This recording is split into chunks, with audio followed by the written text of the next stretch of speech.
stay earthbound when prosperity awaits you in the stars. Come to Halcyon, the only colony on the edge of the frontier, owned and operated by corporations. A trip of 10 short years will feel like mere minutes, thanks to the comfort and safety of your very own hibernation chamber. You'll wake up in a perfect society designed to maximize your productivity with guaranteed full employment. With only a minor term of service, you will become the master of your own destiny when you go out of this world to the Halcyon colony.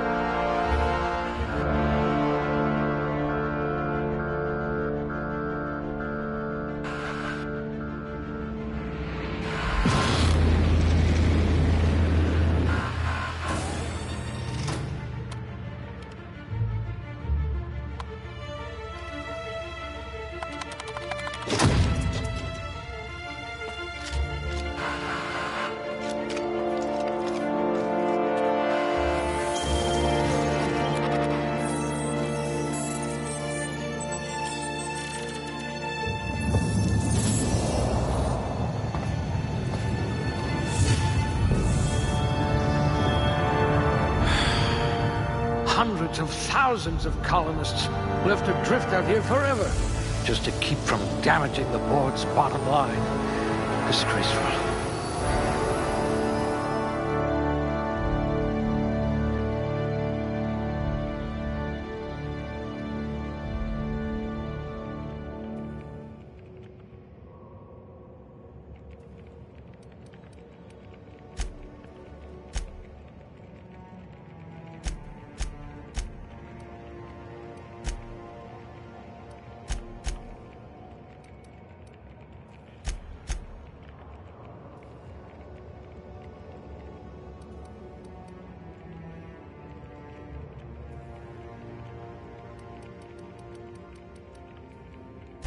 If we're ever captured, I'll let you do the talking. Look at that! A real scientist!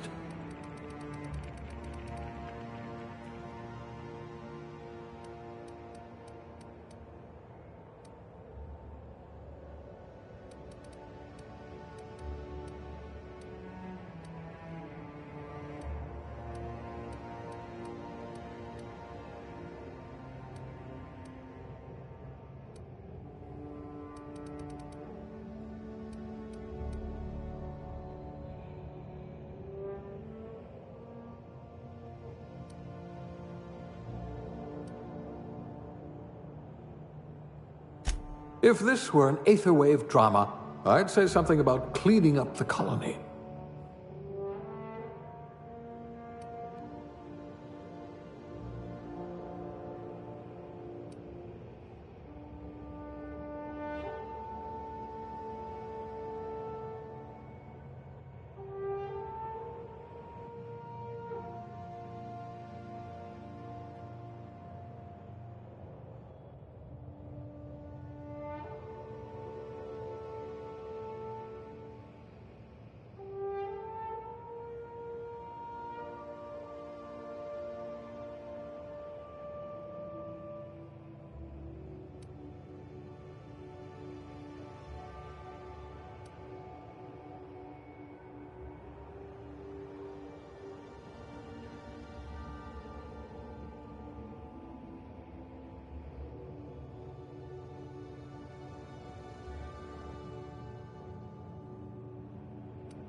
Looks to be your lucky day, my friend.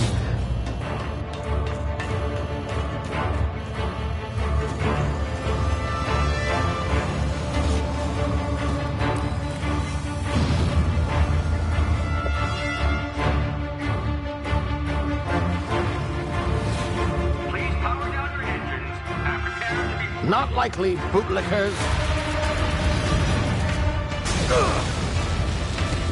Initiate skip jump.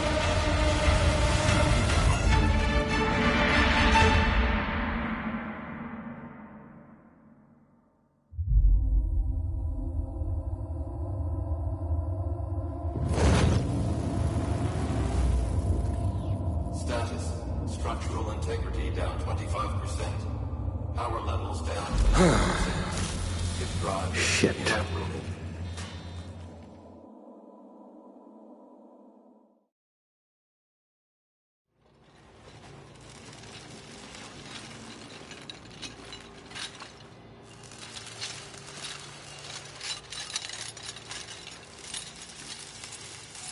Ah, there you are. Wondering what's going on, eh? Bit of bad news there, I'm afraid. Your colony ship was inexplicably knocked out of skip space and forced to complete its journey at sublight speeds. This means that you and every other colonist on the Hope have been in suspended animation for 70 years, give or take. Normally, reviving someone after so long leads to some quite horrifying results. It's called explosive cell death, but it's really more of a liquefaction. Something wrong? Oh, yes, well, not to worry. I've pumped your body full of a special concoction I devised to keep you from dying so horrifically. Hopefully at all, but I guess we'll see, yes?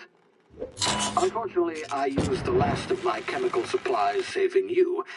I know it's a lot to ask, but I must have your help securing more if we're to save the rest of your fellow colonists. I'd see it done myself, of course, but the board has a sizable bounty on my head.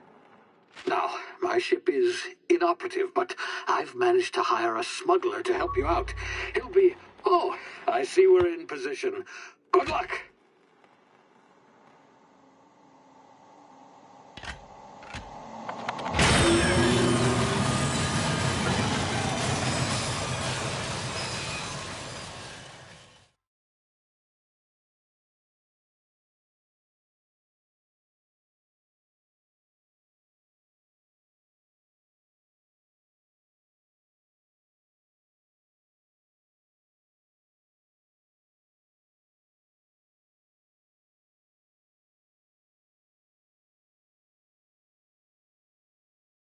Can you hear me? Is this thing working?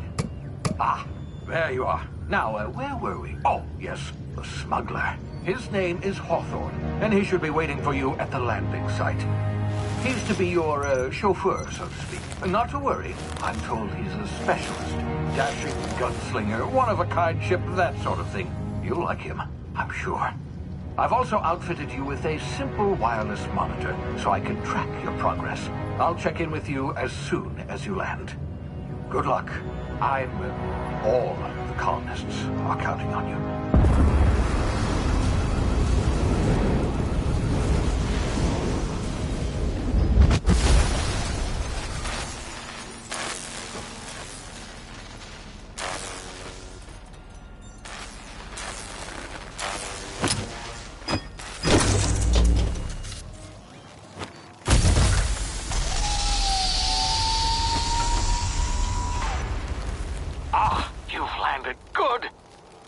Hawthorne should be close by.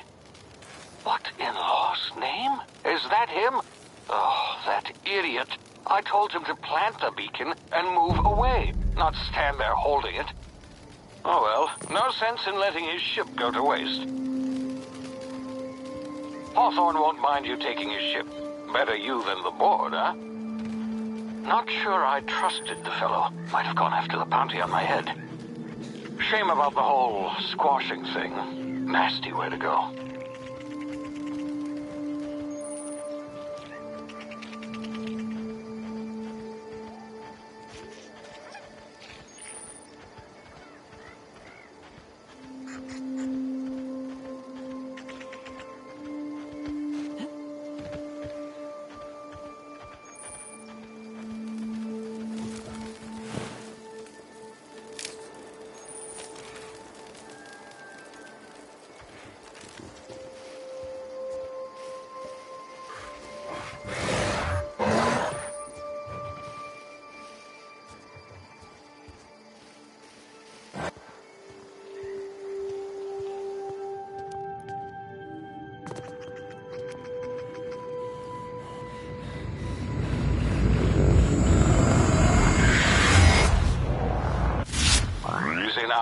You've been frozen for a while. There's bound to be unforeseen side effects.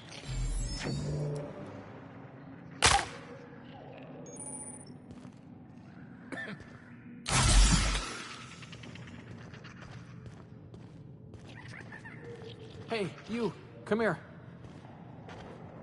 You've tried the best now. Now try the rest. Spacer's choice. Oh, law, that stings. Looks like the bleeding stopped. I owe you one. Hope you don't mind me omitting this little exchange from my report. Spacer's choice doesn't like us accepting outside help.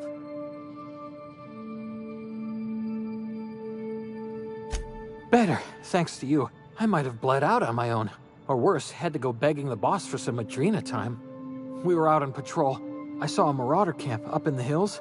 Thought I could take him. Then my gun misfired. Right through my side. I mean, what are the odds of that, right? Just barely scraped by with my life. Crawled in here and blocked off the exit with those canisters.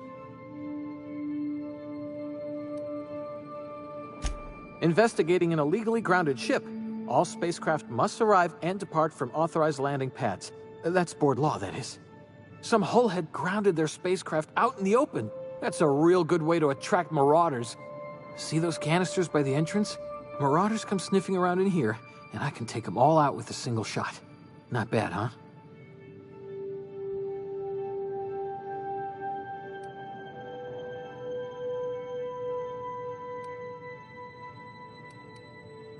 Yeah, okay. You look like you know your way around a gun. Got some spare ammo, not counting the bullet in my side. Here, you can have my saber too, for patching me up and all. All Spacer's Choice weapons are now 30% less likely to malfunction. You've tried the best, now try the rest. Spacer's Choice. Yes, nailed it that time.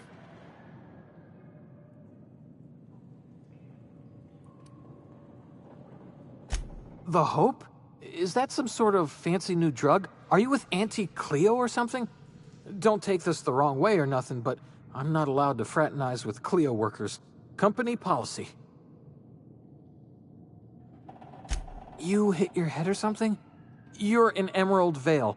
We're a Spacer's Choice community. Edgewater's a little ways down. Prettiest place in the...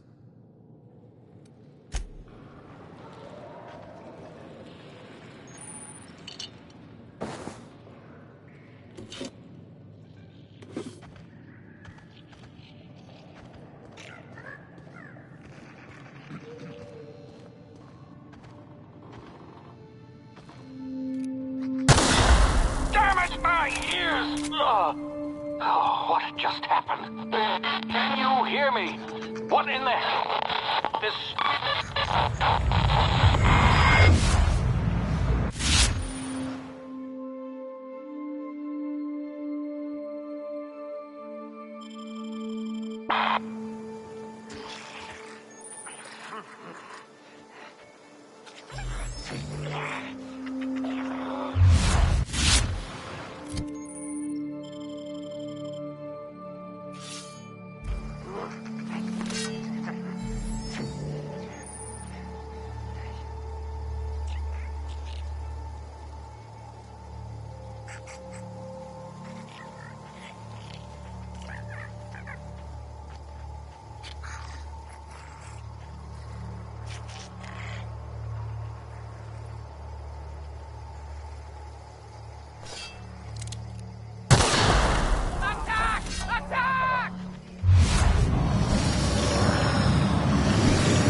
come out and play.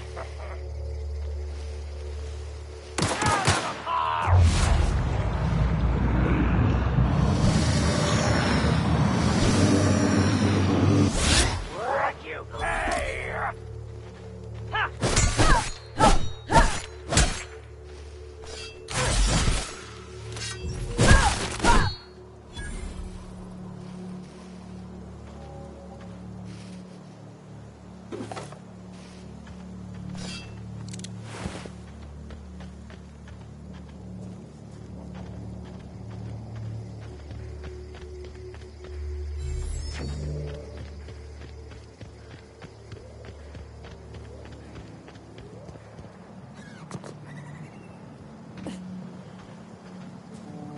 Hey!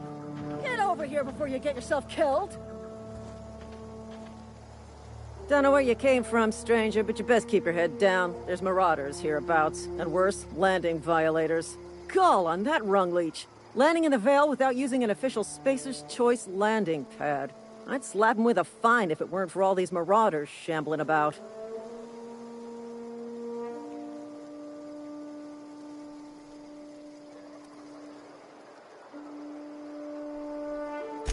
Really?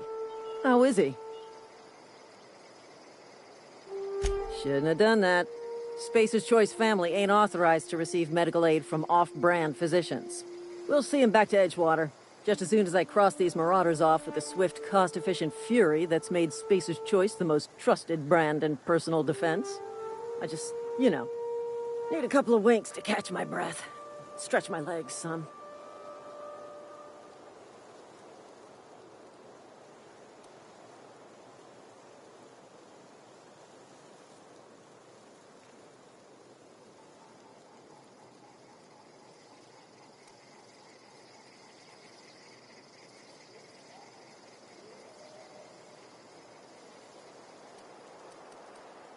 Well, sometimes. Management's real good at cost-benefit analysis. But, seeing as I'm the acting manager in this situation, you know what? You're right. It's time we cross those marauders off, find whoever owns that ship, and file a full report. Then it's gonna be fucking laminated. Here we go. Attack! Attack!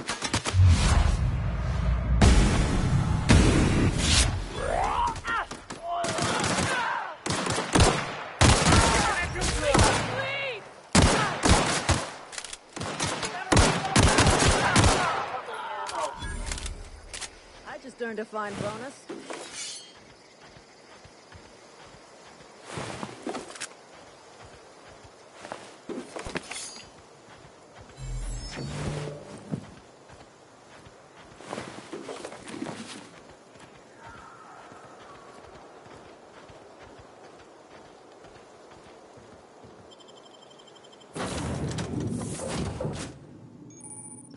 Please be informed that this vessel contains no valuable plunder. Marauder, please be informed that ignoring me is dangerous for your health. Hello, Marauder. I am Ada, the autonomous digital astrogator of this vessel. Please be informed that I am authorized to use violent retribution against unwanted solicitors. Please return any misappropriated equipment and exit this vessel in an orderly fashion. Failure to do so will result in your immediate destruction.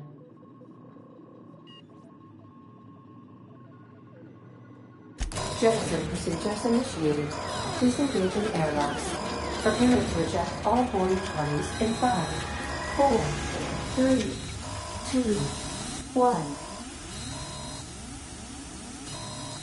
1. You are still here. My deception protocols have failed. I have been programmed to express disappointment. I am incapable of accepting orders from anyone other than Captain Alex Hawthorne.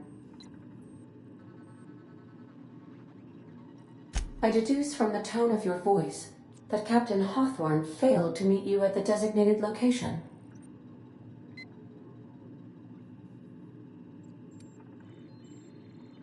I understand. I will require some time to process this information. Thank you for your patience and for your honesty. I am programmed to take orders exclusively from Captain Hawthorne.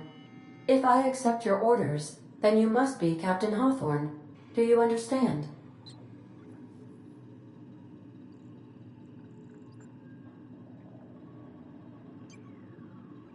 Well done, Captain Hawthorne.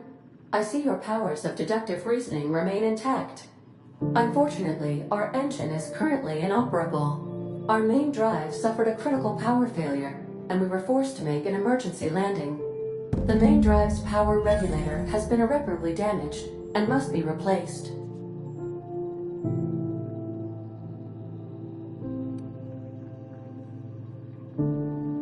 Astutely observed. However, the probability of locating a power regulator within a worker settlement falls within acceptable parameters of certainty. High-capacity power regulators are sometimes employed in the electrical networks of worker settlements. I have taken the liberty of printing you a new Captain's Identity cartridge. Please try not to lose it this time. This cartridge identifies you, Alex Hawthorne, as the registered proprietor and captain of the Unreliable. Do you understand? Best of luck in your search for a power regulator. Try to stay alive this time.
Say, this wouldn't happen to be your ship, would it?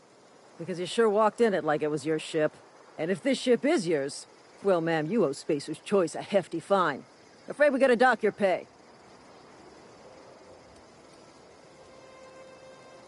Oh, by the law. I'm so sorry. I had no idea we had an inspector coming. If you'd like to speak with my manager, I report to Constable Reyes in Edgewater.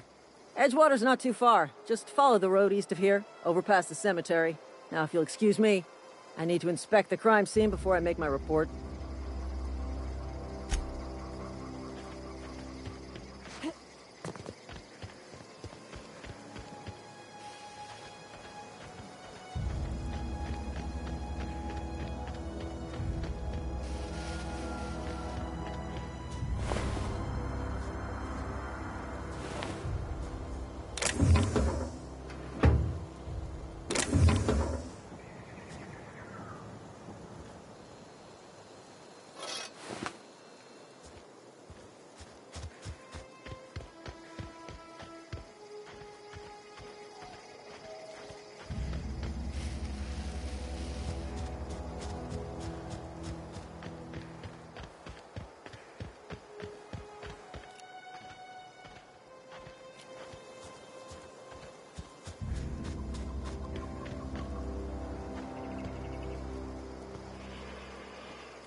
Whoa, hey, where'd you come from?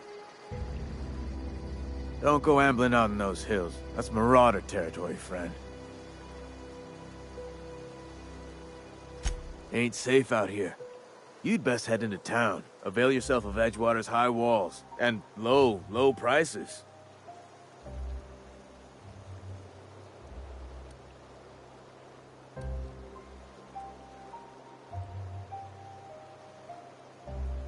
Pleased to make your acquaintanceship. I'd shake your hand, but I've been hauling corpses. You don't want none of that on you. Name's Silas. Junior in humor for the town of Edgewater. We're all part of the Spacer's Choice family. Definitely not the junior in humor, that's for sure.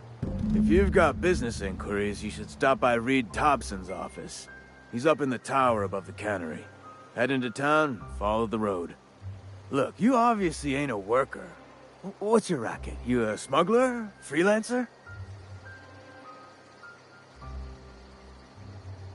Edgewater is a company town, board-owned and operated. That includes the cemetery. None of us own our gravesites, we rent them from the company. Renting means money. Money means paperwork. Paperwork means signatures. Some of our families become a mite delinquent in paying their dues.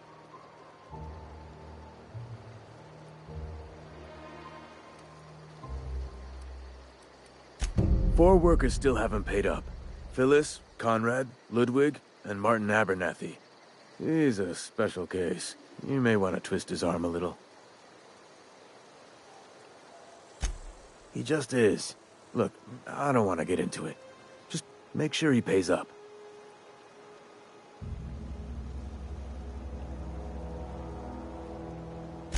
Conrad's got a barbershop in town. Phyllis works at the cannery most hours. Abernathy...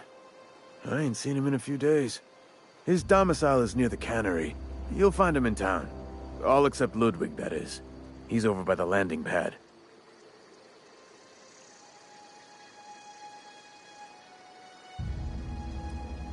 Yeah?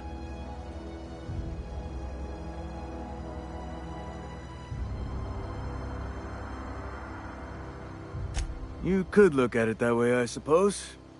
You could look at us and say, those Edgewater saps lost near every soul to plague. But you'd be wrong. We're survivors.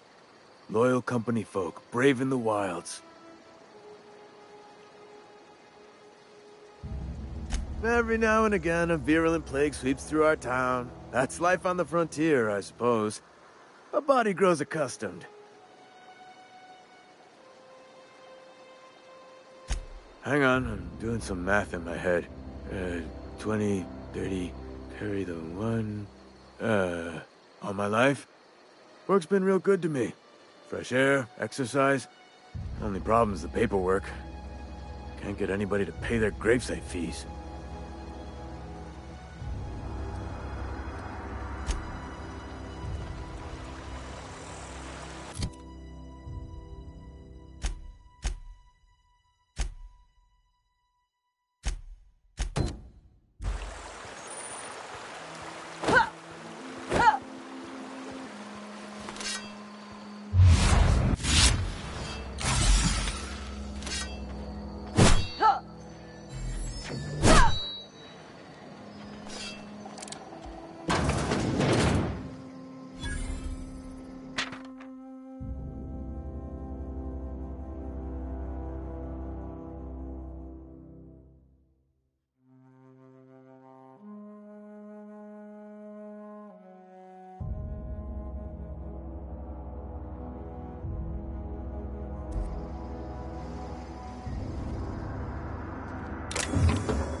Yes, Mr. Thompson.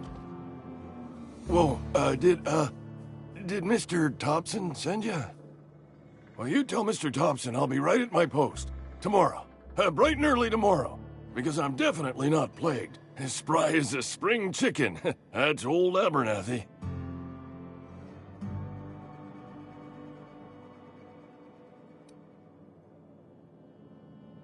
Didn't nobody ever tell you to never impress yourself between a man and his muttering?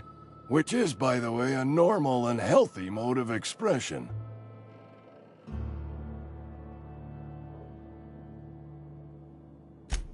What? No. I mean, I might be. That depends on who's asking.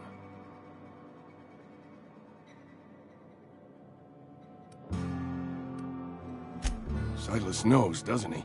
That's why he sent you. That's why he wants me to pay up. He knows.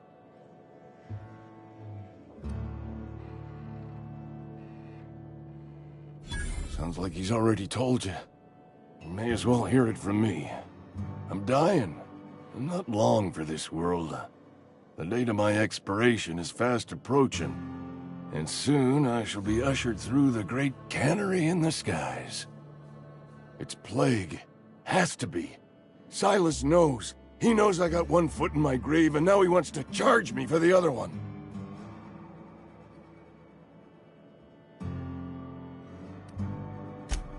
I am? Law, help me. Paranoia is one of the plague's known symptoms. I'll pay your fees. I don't want any trouble from Silas. But if you could see a way to freelancing for me, I could really use the help.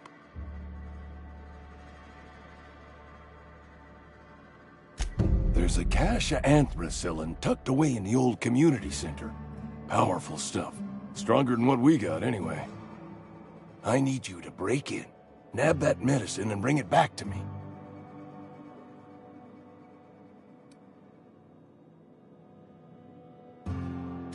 I'll do what I can.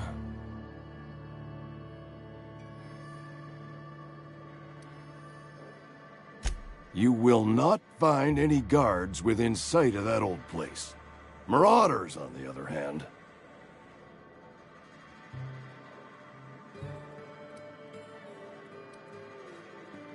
I have it on good authority. There's a gang of them squatting there. I advise stepping softly. So you'll do it then? You oblige me with your haste. I think I feel the plague spreading. Oh, Law, it's in my spleen now. I can feel it.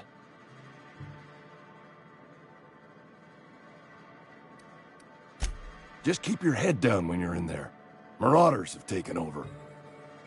Probably tracking mud all over the archives.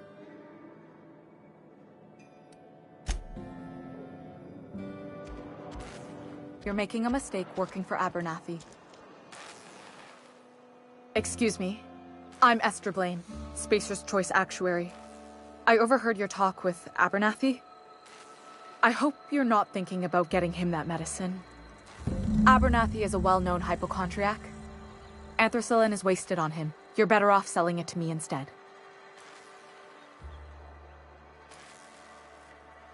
All I'm saying is Abernathy's worked in this town longer than some of us been alive. How do I put this gently? He's got a lot of cobwebs up in his attic.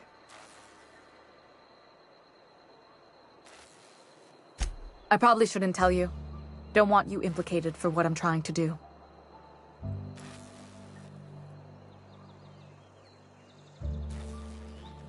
Alright, here's a summary. A lot of sick people in this town, and we don't have the medicine to treat them all. Can't reach out to corporate without crossing a river of red tape, so I'm reaching out to you. I'm paid better than Abernathy. Whatever he's giving you, I will do you one better. That's all I can ask of you.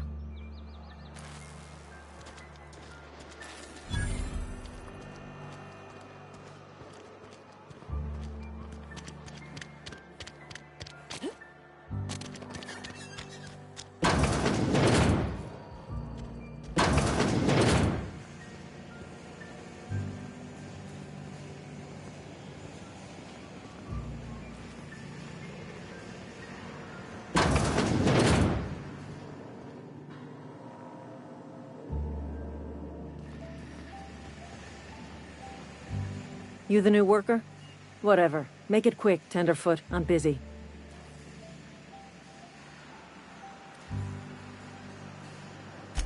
Shit. Silas still on about that. Here, take the fees. I'd appreciate it if you didn't tell Reed I was late on my payment. Because they're not my fees and not my gravesite. Guy I worked with shot himself. I paid the bill.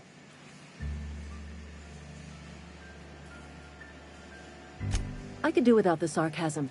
Wasn't acting out of the goodness of my heart. Law requires delinquent gravesite fees to be paid by the deceased party's closest living relative, which meant me. Shame, though. Eugene was a good worker.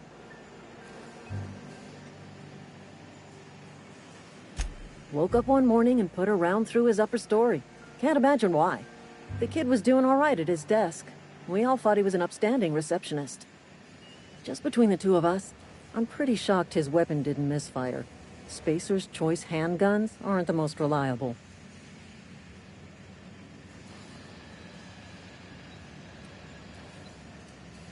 Not half as awful as the bill Eugene left us with. Suicide's a crime. The legal term is irreparable damage to company property. What Eugene did to himself was vandalism.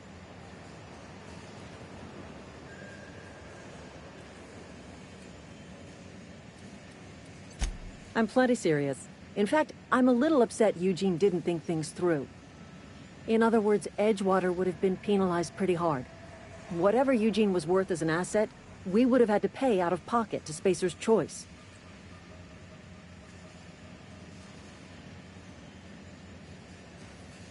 Well, excuse you. I'll have you know, Eugene was an asset to us all. May his atoms be commended to the law.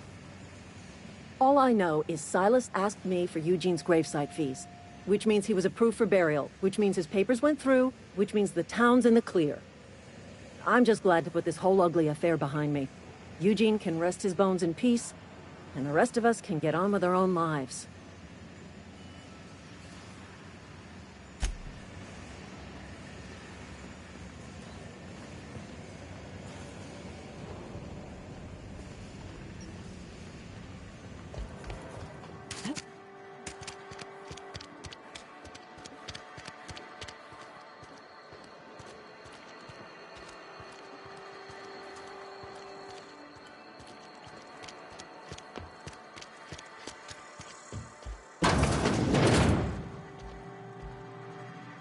Please don't touch anything.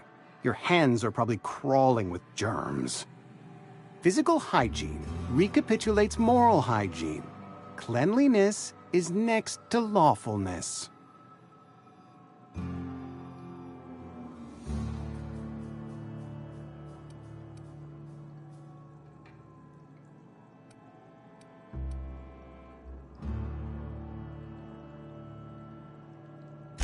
We don't believe in free anything here in Edgewater. We're a Spacer's Choice company. I'm Conrad. You will report to me if your hair... You will also...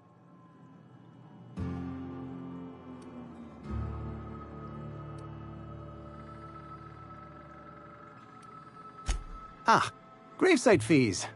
Silas and I had talked about this at length. I thought I'd made it clear my pecuniary situation precludes the necessary restitutions. As broke as pie crust, friend. Bidless, indigent, destitute. I simply cannot afford it. I am a blemish on the prosperity of our fair settlement. When I expire, I expect Silas to toss my body into a ditch.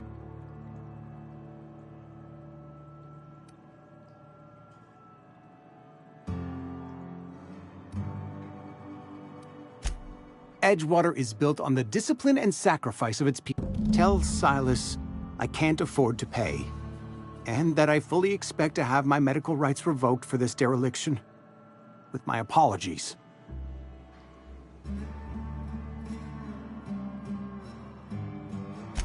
Some time ago, I fell ill with the plague. By the grace of the law, and through my own hard work, I'd proven worthy of treatment. Frankly, I don't imagine I'll earn that right a second time. The barber work hasn't been profitable, you see. I've had to keep this old place running with my own savings. Not a bad idea. but I'd need some kind of collateral. My pair of lucky clippers! No, that won't do. Your idea intrigues me, but I'm afraid I don't have anything to give Silas. I'm open to suggestions.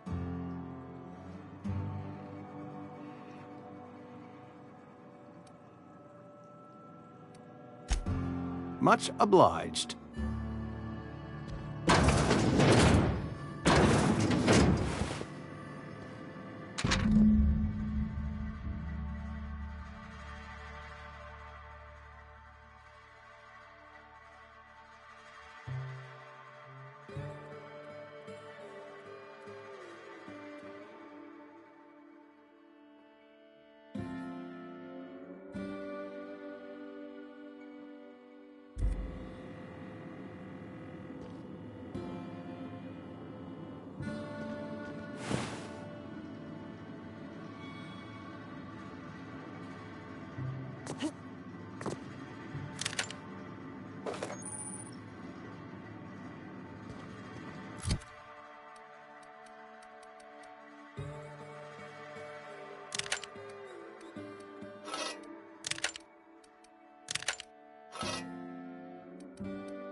What can I do for you?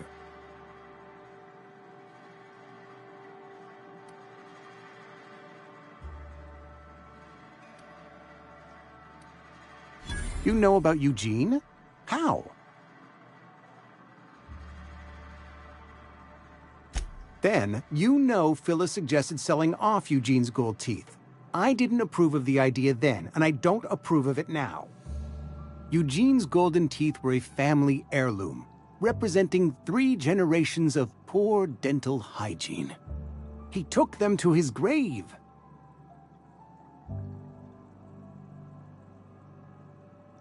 That's unthinkable. Eugene's body and all rare earth minerals contained therein are solely the property of Spacer's Choice. I can't ask Silas to dig up a man's body and pry a few teeth loose from his jaw just to pay my bills. Can I?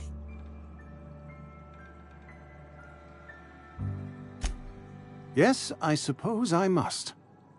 Here you are. Gravesite papers affixed with my signature and an IOU.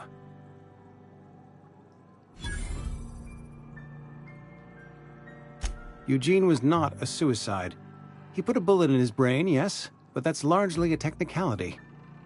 I was the one who prepared Eugene's body for interment. I discovered symptoms of the plague on his corpse, and I discovered medicine in his pocket.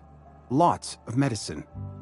Eugene overdosed on adrenatime, which is known to cause psychosis and paranoia as possible side effects. The paranoia drove him to take his own life.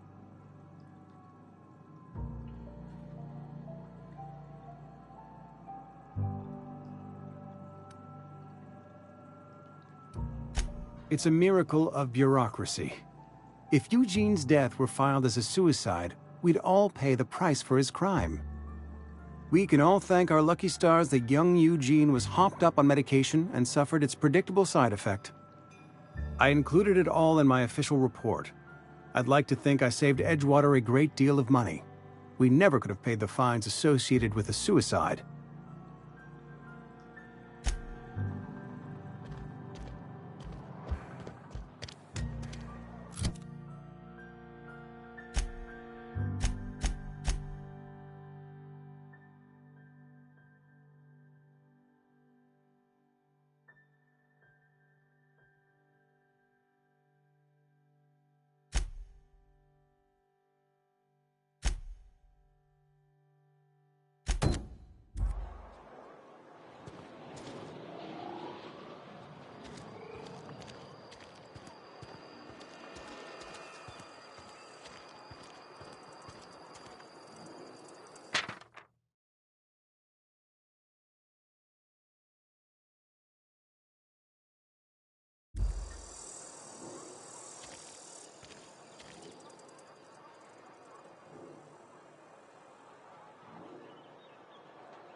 I've been feeling pretty low these days. Get your health. Welcome to the Spacer's Choice Constabulary. We are Halcyon's leading brand in frontier justice. The office is writing up promotion. Purchase 3 criminal investigations and the 4th one's free.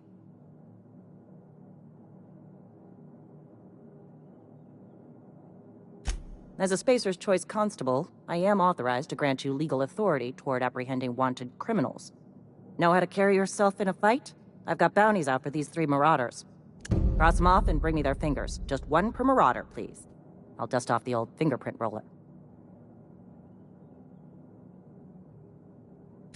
As long as your questions fall within the acceptable margins of curiosity.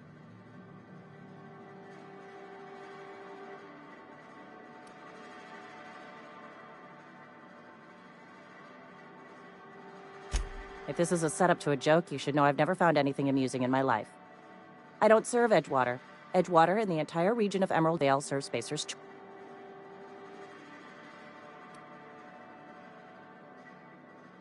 Careful, stranger.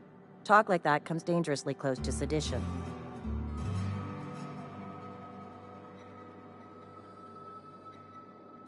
Spacer's Choice is a wholly owned subsidiary of Universal Defense Logistics, which occupies a seat on the Halcyon Holdings Corporation, also known as the Board. I must admit it bothers me that you don't already know this.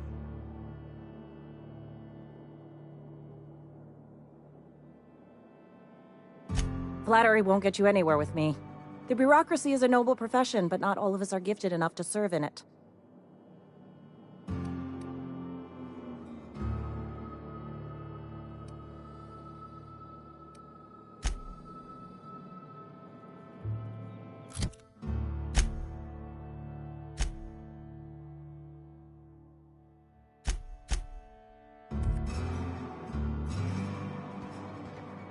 Wish we had some better rations. Don't let the boss catch us.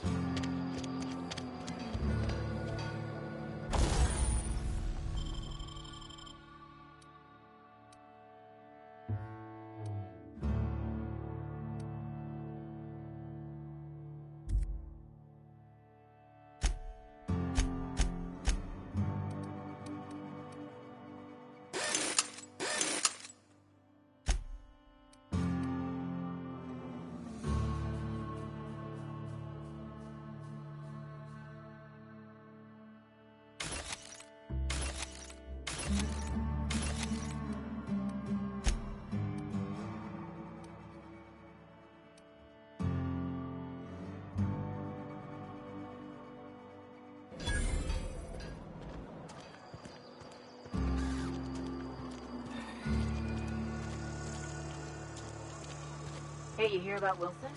Heard the robbers going.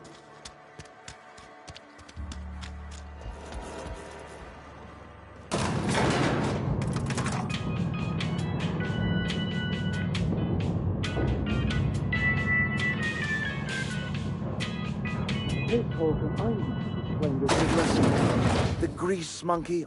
Seems we've got a guest. Really now, Parvati, I do wish you'd spoken up. I do apologize. I was given no forewarning of your arrival, or I might have welcomed you at the gates myself.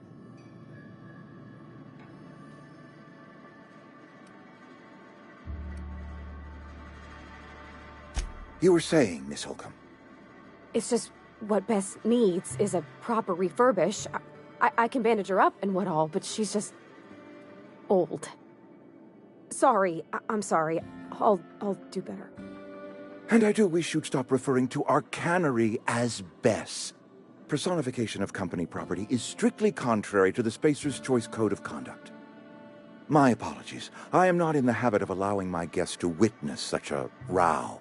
Now, what can I do for you?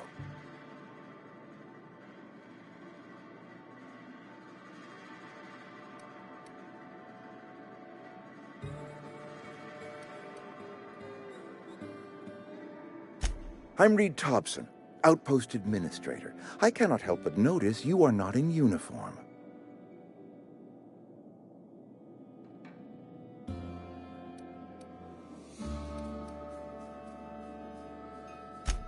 Yes, so it dawns on me. Seems I allowed my excitement to run away with my wits. Been a few seasons since we've had a visitor pass through. Only regulator we got is hooked up to the town transformer. Mr. Thompson ain't liable to be keen on dismantling it. I beg your pardon. I am most emphatically not keen on any such thing. I can't let you have our power regulator. But I happen to know of another one. And I happen to know exactly how you may retrieve it without frying yourself in the process.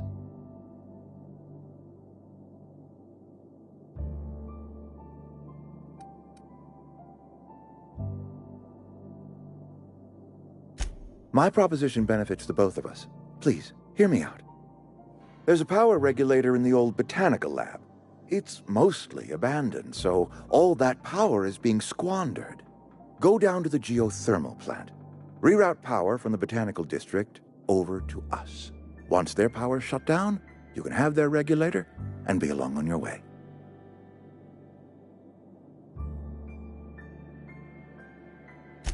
I was not entirely sure how to tell you this. The botanical labs are not legally inhabited, but there are people who live there.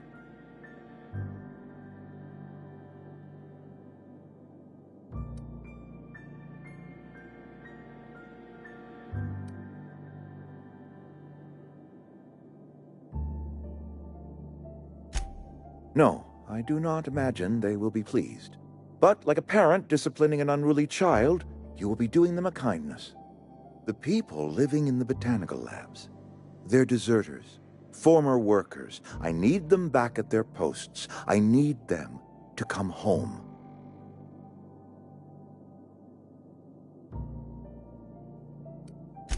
Edgewater is struggling. We haven't hit our production quota in years. If we don't meet our quotas this year,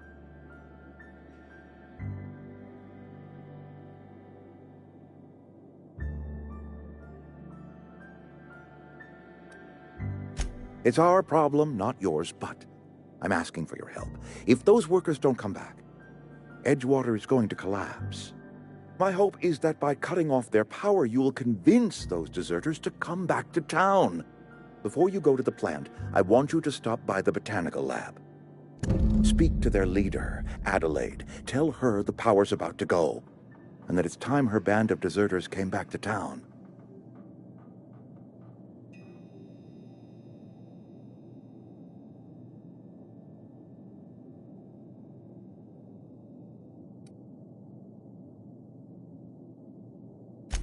Adelaide's older than the other deserters. She's dignified, kindly. From what I understand,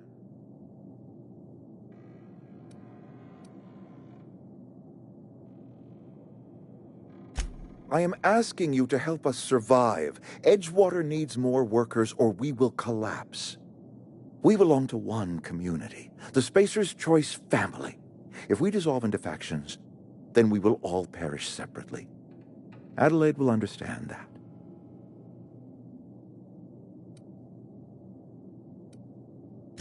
My dad told me all about the plant.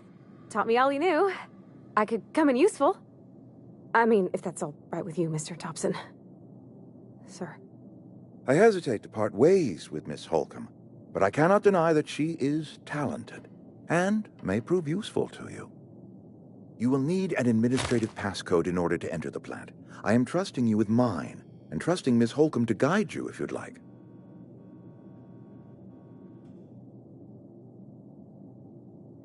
Great!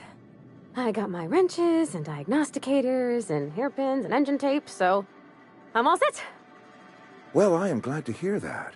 Best of luck to you, and thank you again for your help. It is a lot to ask of a stranger, I know.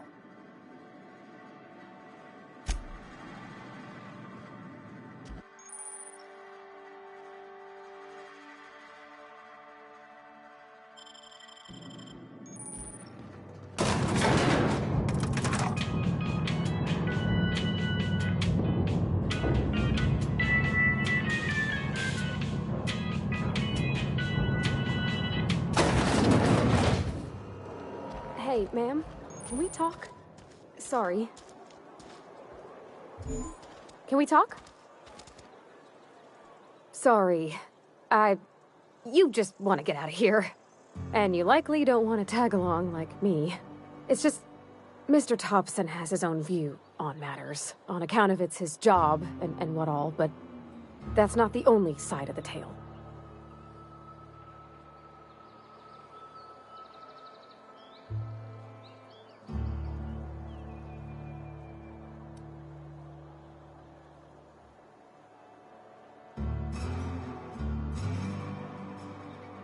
Oh, he ain't a liar. He believes every word he says. It's just, he doesn't always get where other folk are talking from. To Mr. Thompson, a person's a gear. It does its job quiet-like. If it squeaks or stutters, it gets replaced. The deserters are decent folk. I knew some of them before they left.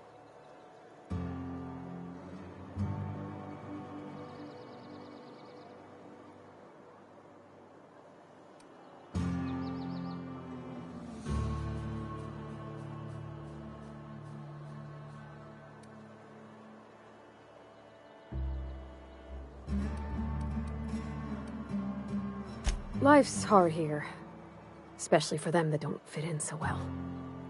We're one big Spacer's Choice family, but every family's got the one the rest whisper about. Mr. Thompson's aiming to take away their power. They'll have no lights to see, nor heat to cook. They'll be at the mercy of marauders, or worse. I think you should talk to the town's vicar about it. Max, his name is.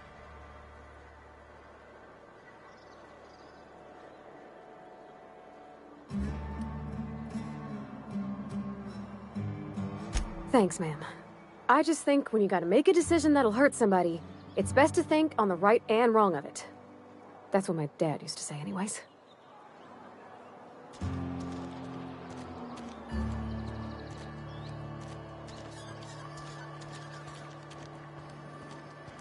I'm sorry. I'll just be a minute.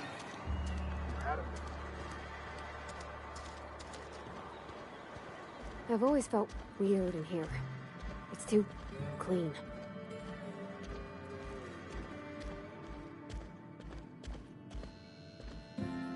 Yes, what is it? You're an outsider. Fantastic. Vicar Maximilian de Soto at your service. Or Vicar Max, if you're the sort who prefers brevity. And Ms. Holcomb as well. How rare to see you out. And with a complete stranger. Curious. Just tagging along, Vicar de Soto. Don't mind me. I so rarely get new people to talk to. Name your poison, anything at all. Spiritual counseling? This season's tossball predictions? The quickest way out of town?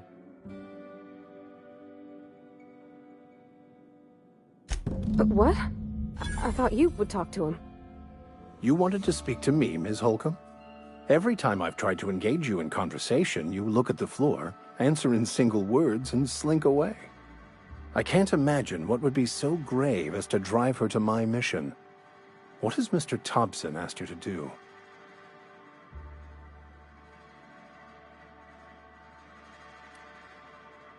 Depriving them of safety from the marauders and wildlife. I can see why that troubles you. Miss Holcomb has a soft heart.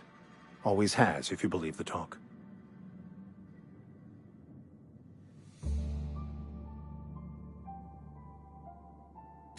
Assuming your goal is to save as many as possible, then you should bring everyone together. Send the power to Edgewater and convince the deserters to return to the fold.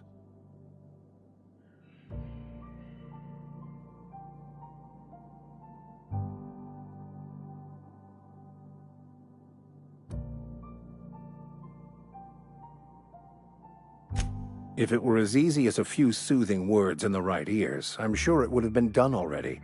Consider it a challenge. If you don't mind a bit of unsolicited advice, be cautious on your way to the geothermal plant. It is not as safe as you might assume.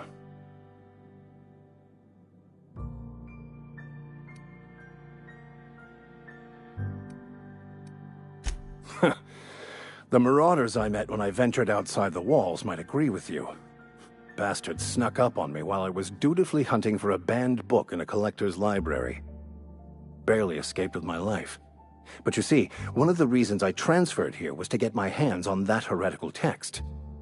If you managed to acquire it for me, I'd pay quite a handsome sum for the book.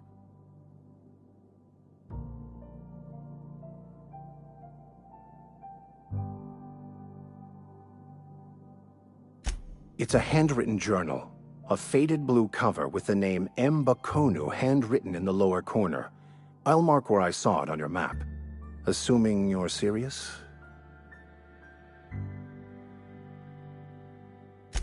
Thank you.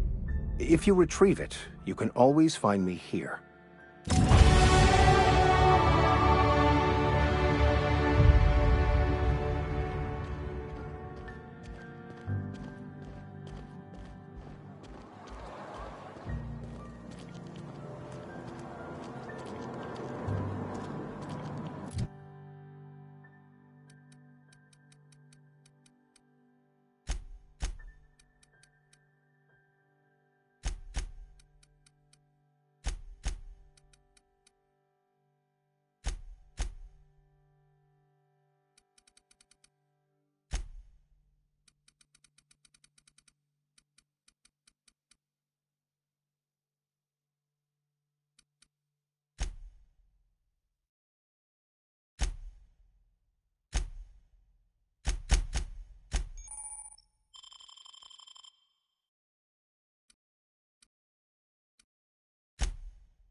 Nice.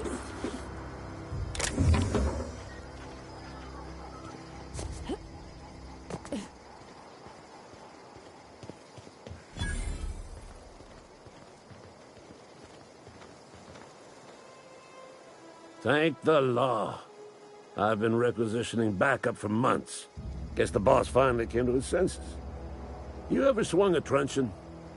Let me see your rifling stance. I want to make sure you're up to snuff.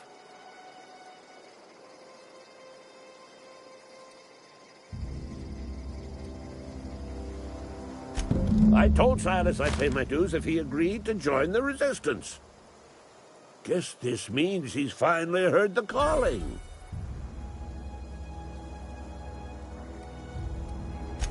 The war! The coming apocalypse! Man versus machine! I'm talking about mechanical soldier. Cold, heartless automatons made of iron and lies.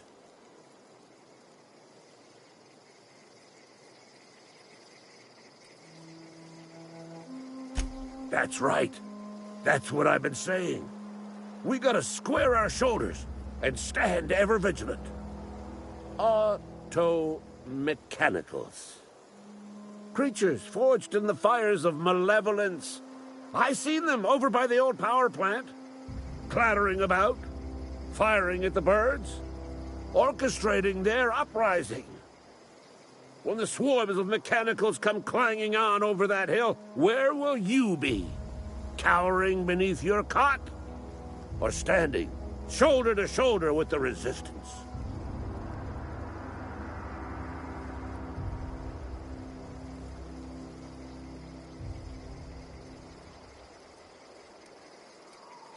I've been gathering up a war chest over the years.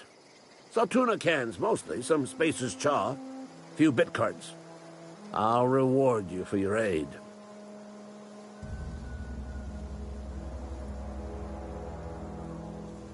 Enlistment fees. Yeah, I suppose. Wouldn't want to give the Resistance a bad name.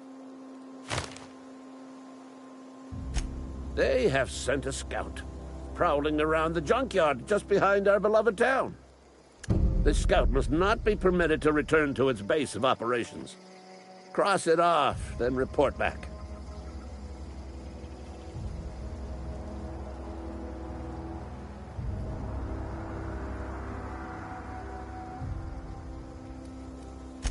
Mechanical's got a weak spot in their midsections. I think the technical term is, the blue glowy square thing.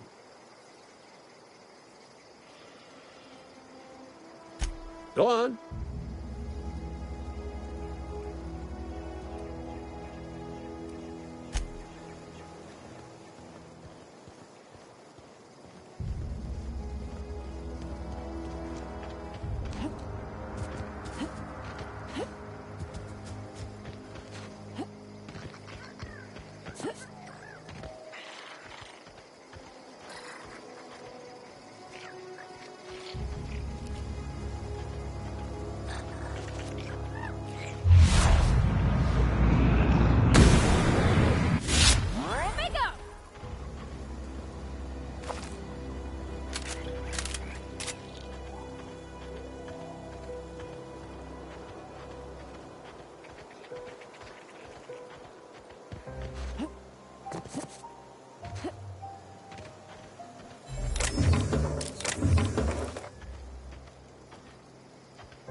Hey, Miss Parvati.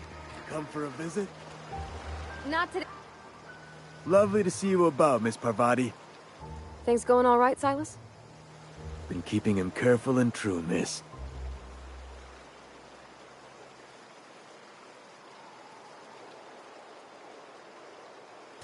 Best to ask her yourself. My dad's buried here. Silas watches over him when I can't leave the house. Oh. Well, thanks. Something I can do for you?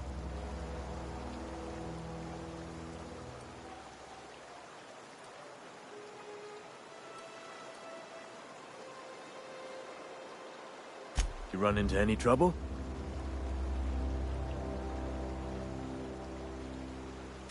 Reliable work from a freelancer. That's gonna take some getting used to.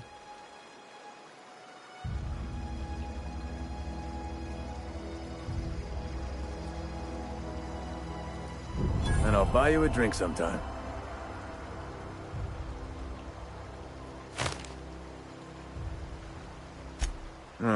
Suppose you've earned it. One good turn deserves another.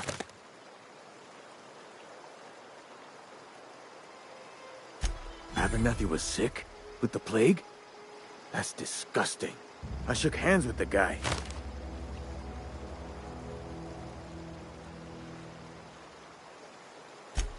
What? No. If I knew he was sick, I would have had him reported. I needed his fees because of his name. A, for Abernathy. He was at the top of my list, you see?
on it!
Aw, you know for it. Searching for repair bay.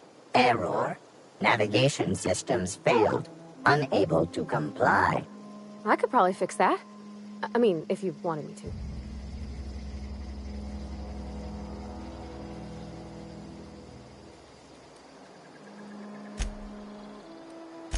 Yep, I see the problem. His nav mod got dislodged. Must have taken a tumble. Just gotta give it a good push and wait for the click. There we go. Jeremy's good as new. Well, new by Spacer's Choice standards anyhow. His name's Jeremy, by the by. Navigation systems operational. Optimal path toward repair bay detected. Initiating self-diagnostics.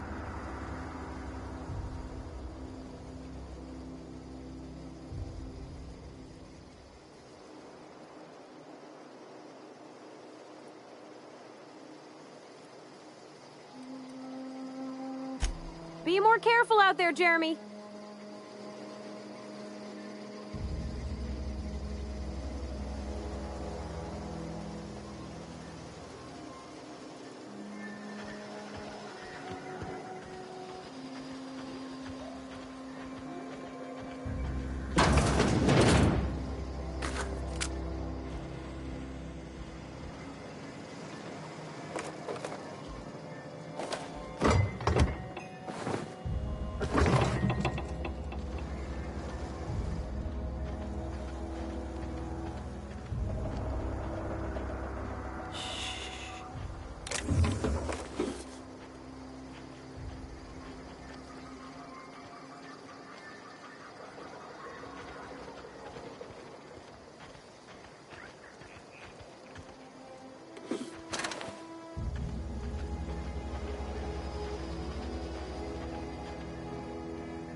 When I was little, we'd get freighters in every Sunday noon. Now they only come but once a month. I love the wind here.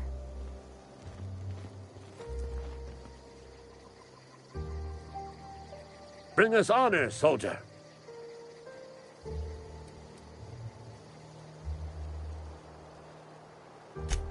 You beat that scout to scrap with its own legs? Pulled its optic cables out its head case? Actually, don't tell me. Rather use my imagination. You're a passing fair soldier, I will confess. But you are one, and the enemy is legion. What you need is an equalizer, a weapon to strike fear in their cold, mechanical hearts. Cantina, lavatory, behind one of the toilets. That's where I've kept it hidden all these years.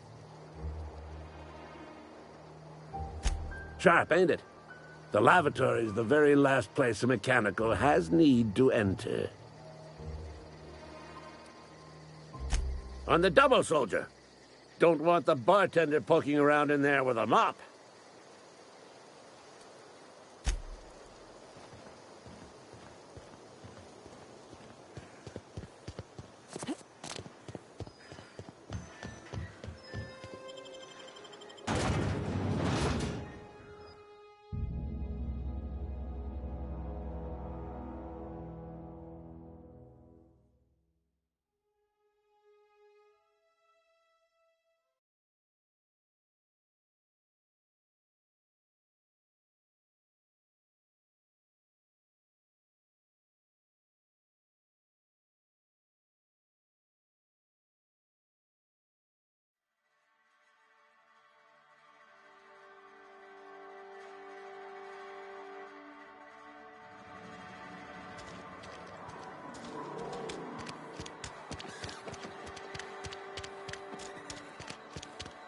You think corporate's ever gonna win? Have your rations yet? You're not a big drinker, are you?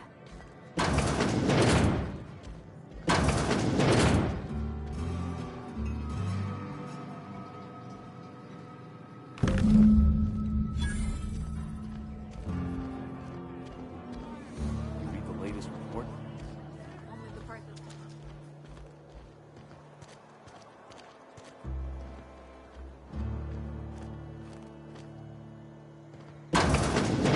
I'm not allowed in here. Not since the vending machine incident. Holcomb, got my eye on you, girl.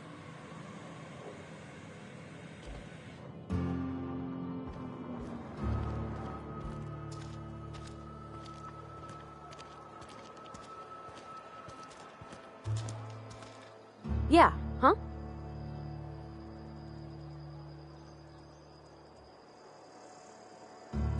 That's on account of how I never met her.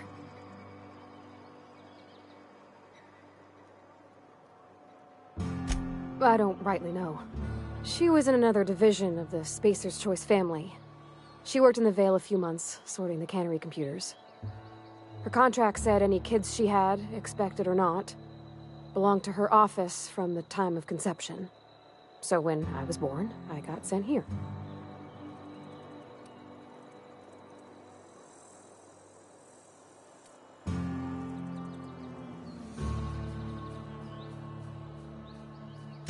Could be. Reckon I'll never know.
Bring us honor, soldier.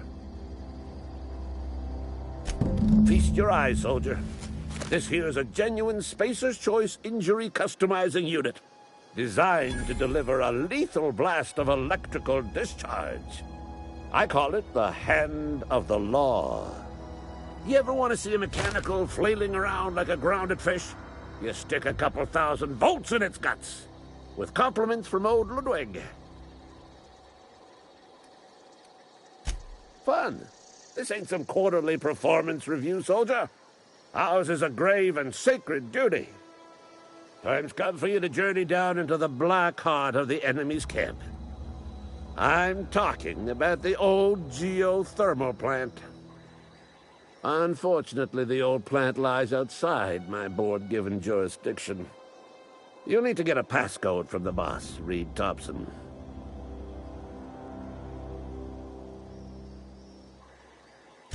I've been after a passcode for years. Boss said no on account of my gross incompetence with all matters related to security. I need you to get us the brain of a mechanical.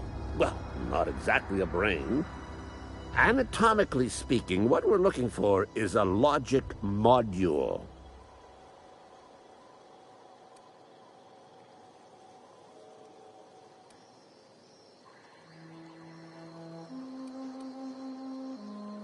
If you die horribly, I will pour out a can of Zero-G to your memory.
Get ready.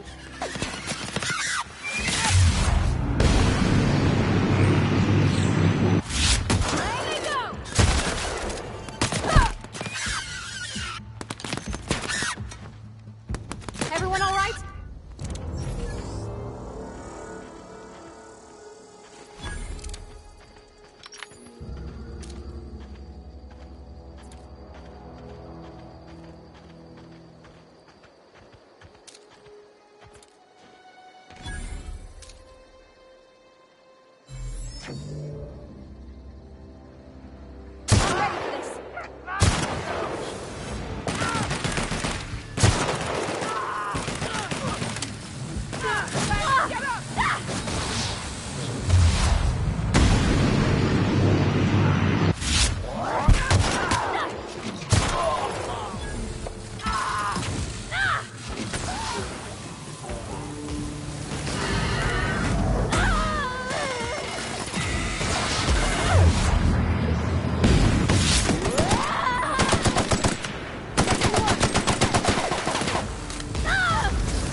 always wanted to poke around in here.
Not a peep from me.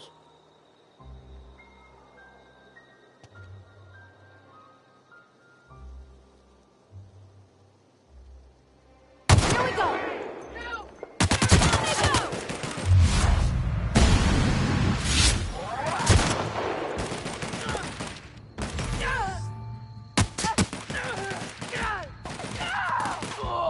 That's the last of them!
You mean about the mission being too clean?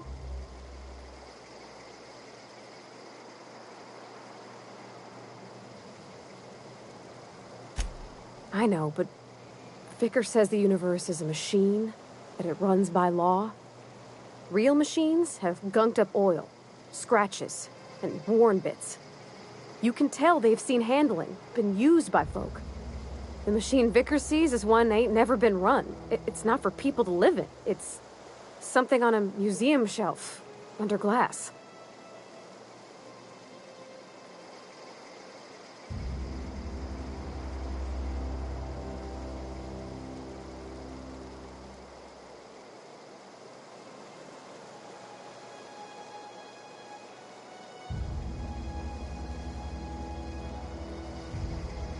Fixing the universe is a job for somebody way better than the likes of me.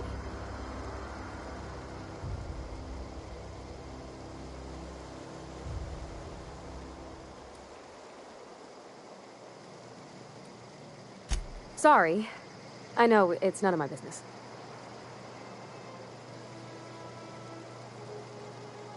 It's not like I think it a failing, mind. It's just I live right across the road. Most nights I watch folks out my window. When they come in here, they might be happy or sad. Mostly they're tired. When they leave, they're mad at themselves. Or they stumble into the alley and I listen to their hearts breaking.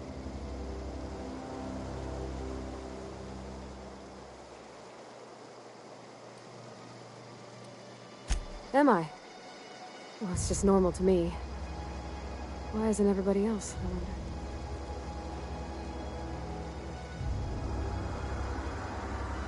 There was a kind of a thing with a vending machine when I was 12. Not intentionally. I've always been good with my hands, right? So I saw a lock on the machine and thought, oh, this must be how they refill it. But I had to know. So I did my thing, and next thing I know, there's a couple hundred bottles of Zero G rolling out the front door and into the road.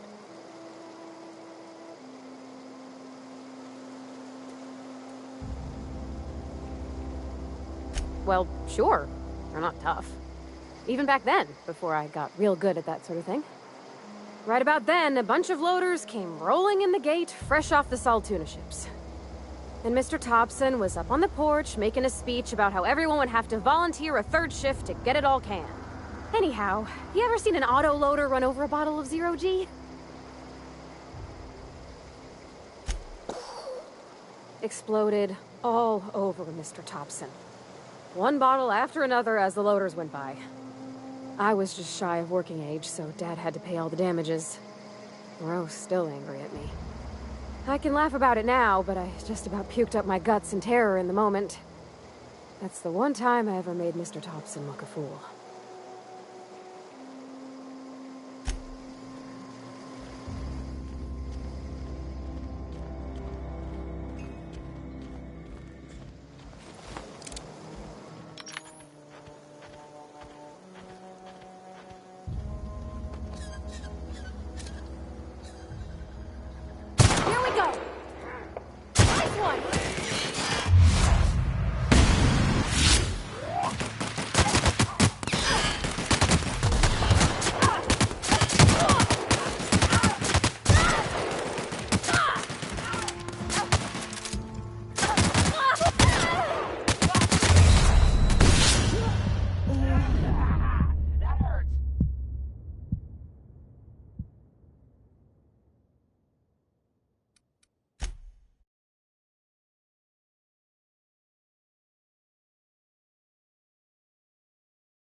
Inside voices.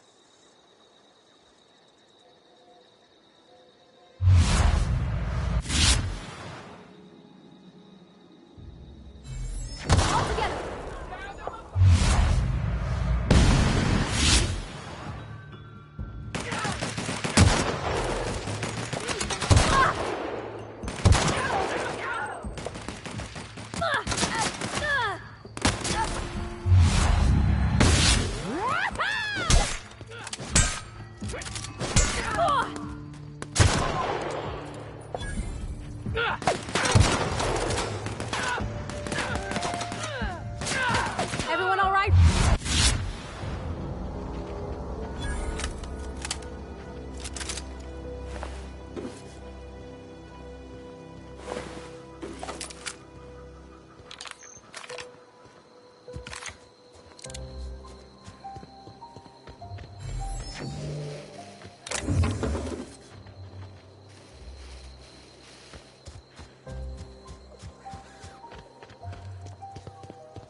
Great work!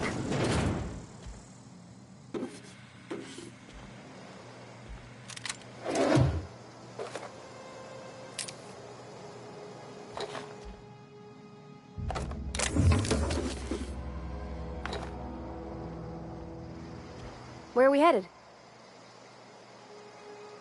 You mean about the mission being too clean?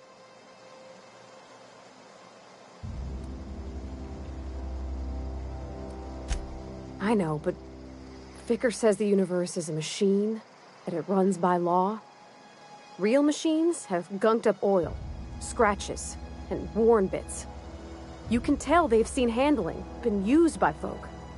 The machine Vickers sees is one ain't never been run. It's not for people to live in. It's something on a museum shelf, under glass.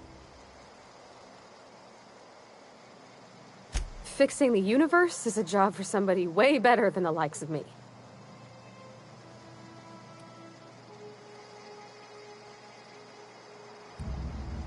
Sorry.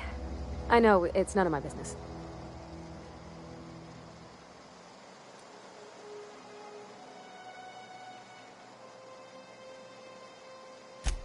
Strong drink makes me sick.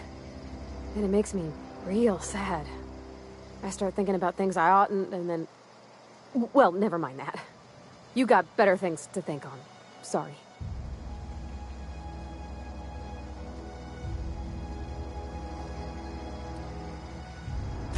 I'm sorry, I shouldn't have said anything. There was a kind of a thing with a vending machine when I was 12.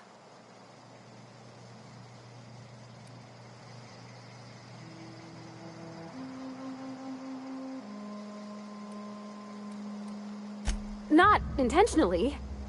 I've always been good with my hands, right? So I saw a lock on the machine and thought, oh, this must be how they refill it. But I had to know. So I did my thing, and next thing I know, there's a couple hundred bottles of Zero G rolling out the front door and into the road.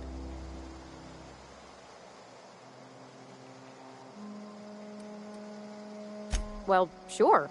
They're not tough. Even back then, before I got real good at that sort of thing.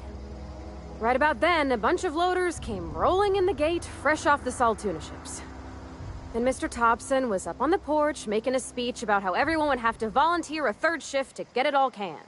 Anyhow, you ever seen an auto loader run over a bottle of Zero G?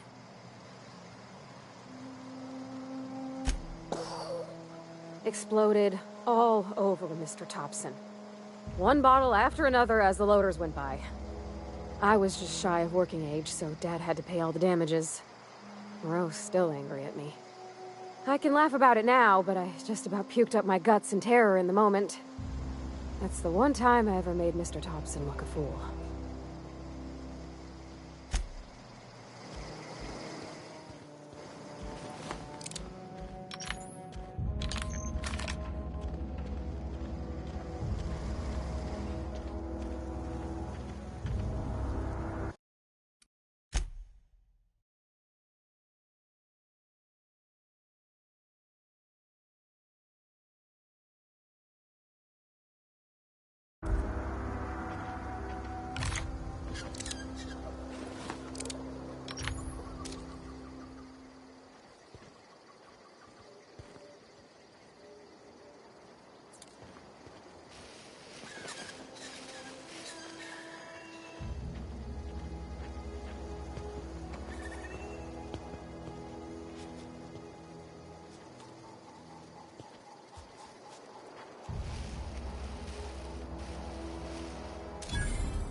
Nice.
Something you need?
I've been feeling pretty low these days. We should keep our voices down.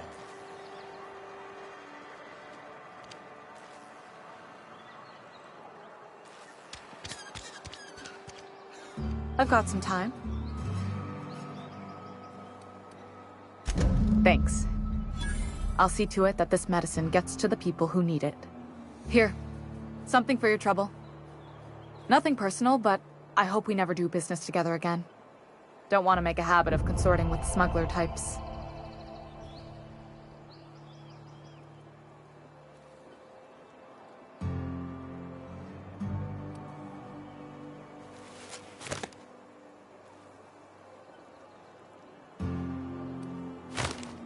You do have some cheek on you.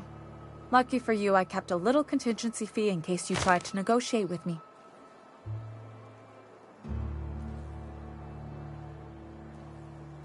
Somebody deserving. Silas on account of him being out in the cold. Amelia seeing how she's around people all the time. Anybody in the sick room?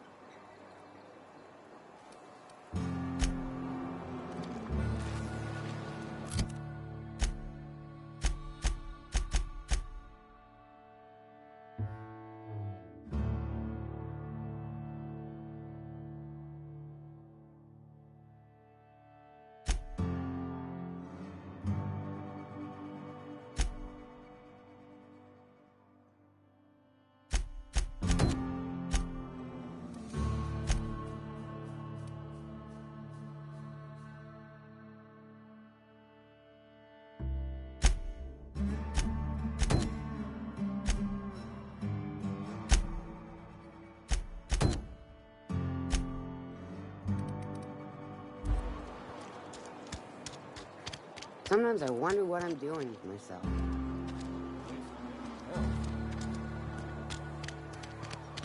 This is where the magic happens.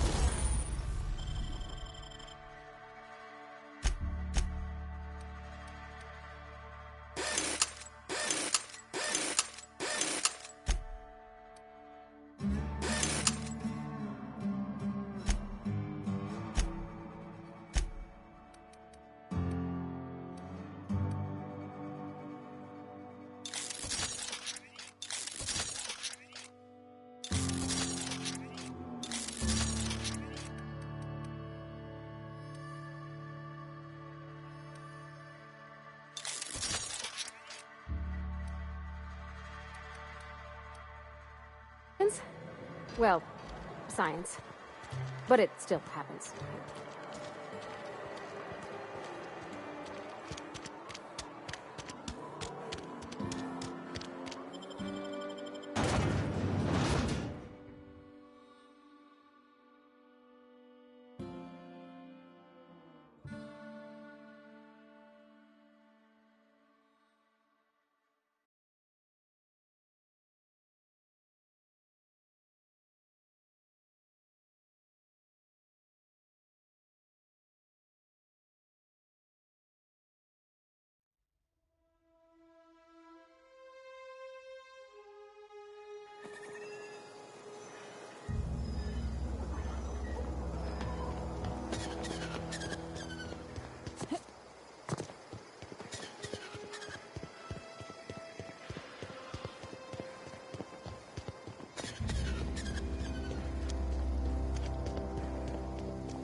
I don't know anybody who ever came out this far.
Nice one!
Clever.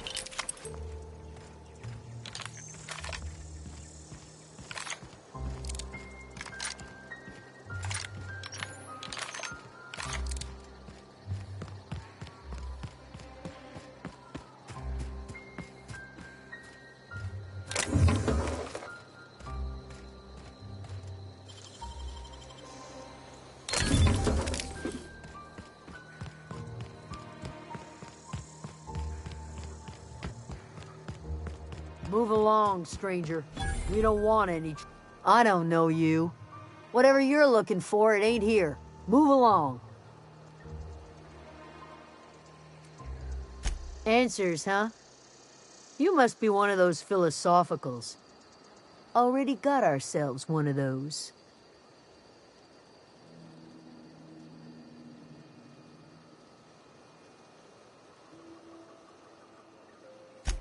A Geo what? Look, plants ain't my purview. You're better off asking after Adelaide. If you're gonna start wandering around my camp, know that I got my sights on you.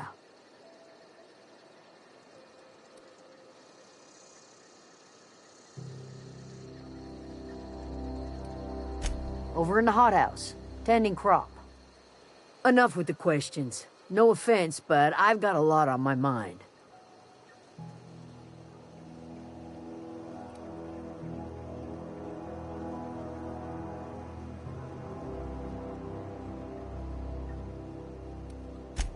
Explains why you're still yammering on at me.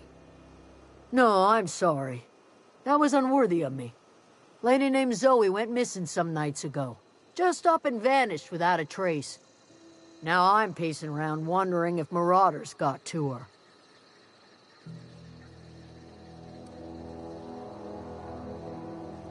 I go looking for Zoe, I leave the camp undefended, seeing as I'm the only one of us who knows her way around a gun. Hence my dilemma.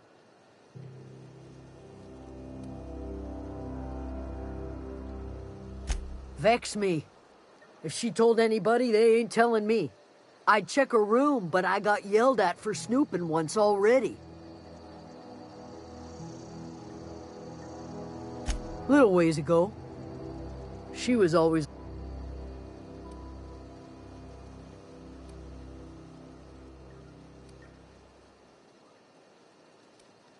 Could be. Dangers aplenty out there. No telling why marauders would steal somebody like Zoe. Got no useful skill as far as I could tell.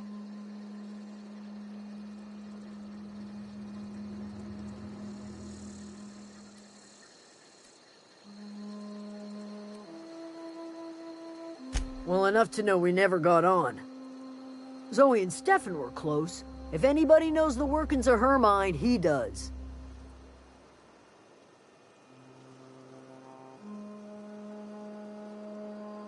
She was lazy and thoughtless, but she's still one of our own. It's not like Zoe to go wandering. Figured she can't imagine where she's gone. Veils away. Appreciate it. Honest.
What is it?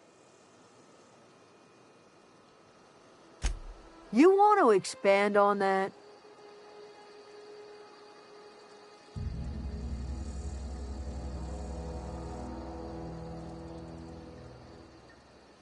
I could do without the mental portrait. You'd better not be spinning me a story.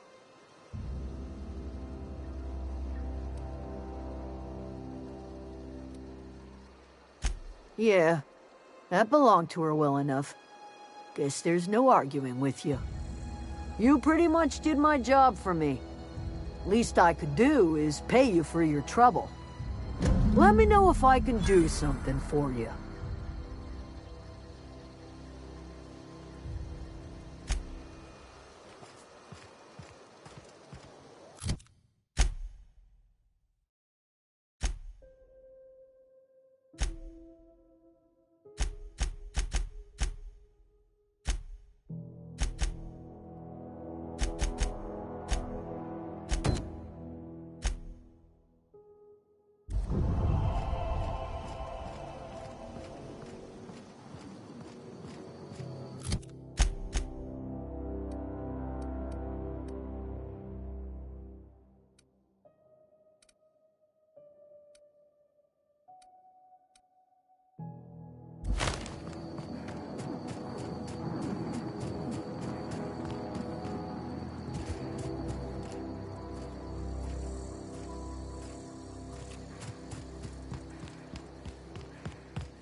A friend of mine died a couple weeks back. I've never actually been in here.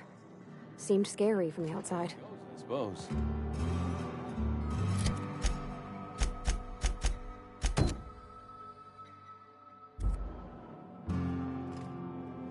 Something to report? We pay by the finger. What do you have for me? Gil Antrim. Real name, Guillaume. Duly processed by a freelancer on behalf of Spacer's Choice. I remember him. I was just a kid last I saw him. Shame. I'll just need your signature here, here, here, here, And here. Got any more fingers for me?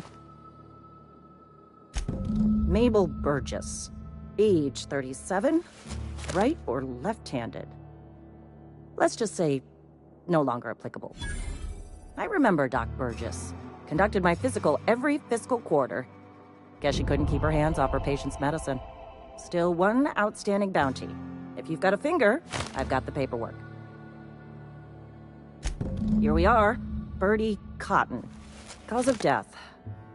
Let's just say overwhelming physical trauma. Bert was the local preacher before Max took over. Always was quick to remind us that we all get what we deserve in the end. Well, that's all three. I must remember to requisition some more fingerprint ink. Here's all the compensation you've earned, plus a bonus.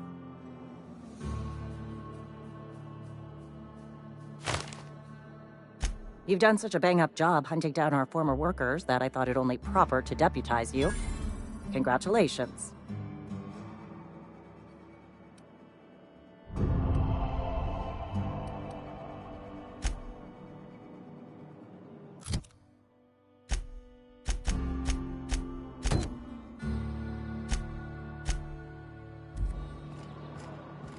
I've been feeling pretty low these days.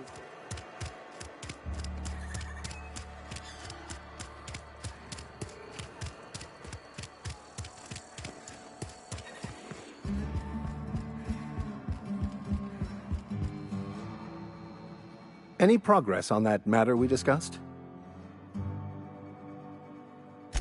Wonderful. This is fantastic. Well worth all the sacrifices I... Wait. What the fuck is this? Is this French? I can't fucking read French. It's a law-forsaken joke is what it is. French. Ha! I was so high and mighty, preaching to the yokels about following the plan, while fighting it at every turn.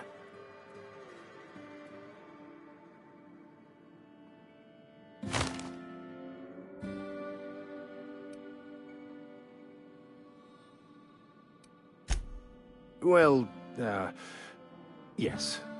But I assure you, it was not for personal gain, only for the greater good.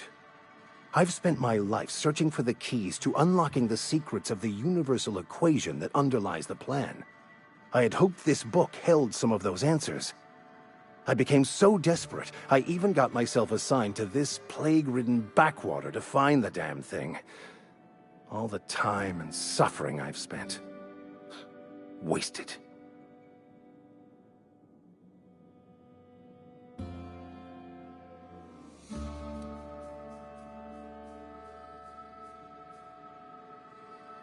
Baconu, the author, had some interesting theories about man's perception of reality that I thought could be applied to our attempts to decipher the plan.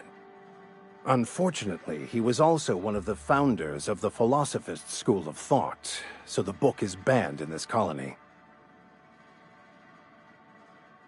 Philosophism's a false religion that stands in contradiction to almost everything we know to be true. They believe all is chaos, in stark contrast to OSI's belief in the plan. But most of the philosophist perversion of Baconu's thoughts came more than a century after his death.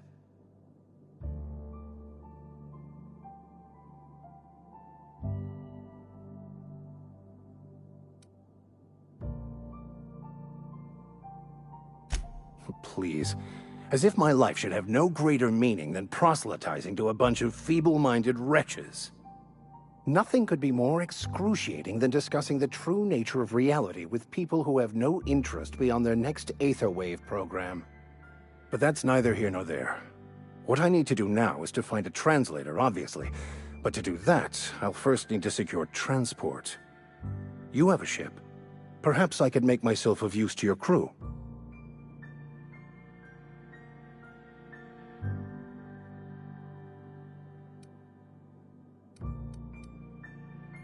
Certainly. I already gave you most of my money, but I can offer you free spiritual counseling, and I'd be happy to watch your back. I'm pretty handy with a tossball stick, or any blunt instrument, really. I'm also a passable gun hand if it comes to that. I can usually talk my way out of conflict, though. Oh, I'm fairly competent at hacking computers as well.